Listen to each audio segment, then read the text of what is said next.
ሁሉም ነገር በጥሩ እየሄደ ነበር ይህች ሰዓት እስከምትደርስ ድረስ። ኤርፕሌኑ በሰዓቱ ቤታችን ሊያደርሰን አልቻለም። ነፍሴ ተጨነቀ እናም ተረባበሽኩኝ።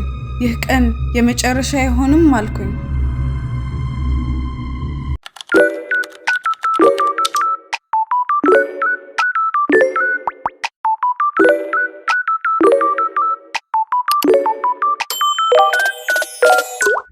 Hey guys, welcome back to my channel.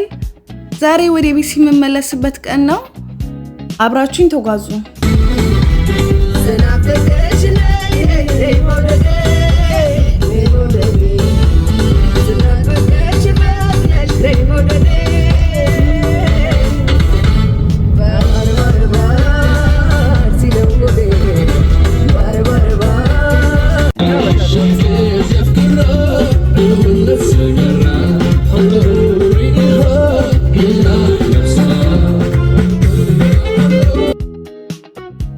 እና እዚህ ጋር ኤርፖርት ደረስን። ከሰዓት የቀደም ብዬ ስለደረስኩኝ ስተክዝ ነበረ።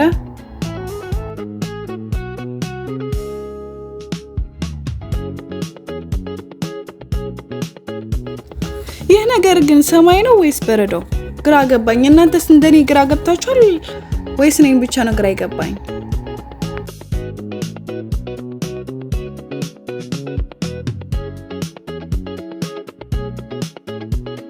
የማን ዘፈን እየዘፈንኩ ያለው ይመስላችኋል? መቼስ በክላሲካል ብቻ አልጨፍርም።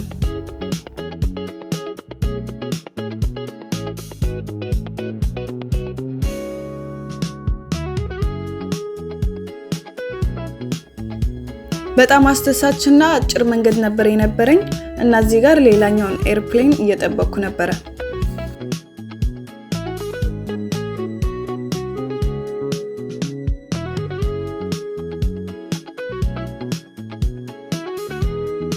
እና እኔ ሀገር ሰላም ነው ብዬ ለመዝናናት ሳስብ ነበር።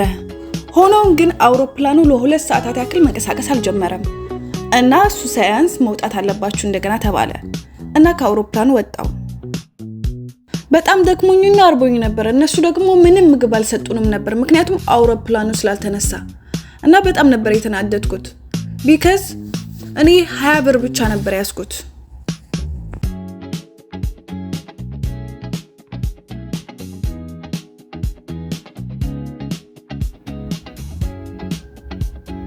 አባቶቻችን ሲተርቱ ዛሬም እንደዛው ነው ይላሉ እና ቡናዬን ለመጠጣት ቁጭ ስል እነሱ ቦታ መቀየር አለባቸው አሉ እና ቡናዬን ይዤ ተቀመጥኩኝ እና ከዶናቱ ጋር አጣጣምኩት እና እዚህ ጋር ለምን ይቅርብኝ በሚል ትንሽ መልክ ሰራው። እንዴት ነኝ? Western Flight 3687 is now ready to...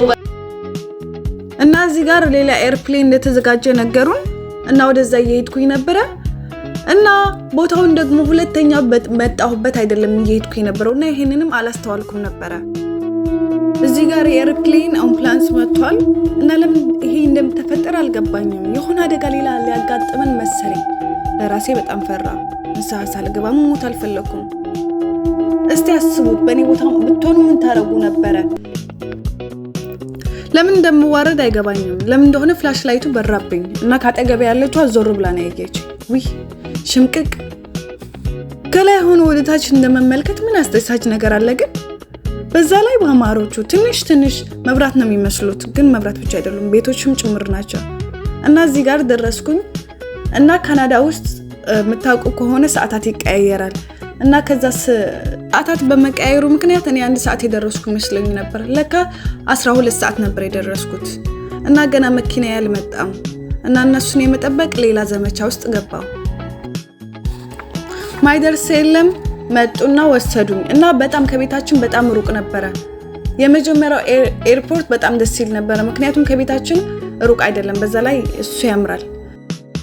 እና እንዲህ ያልኩኝ ወደ ቤቴ 2 ሰዓት አካባቢ ገባው።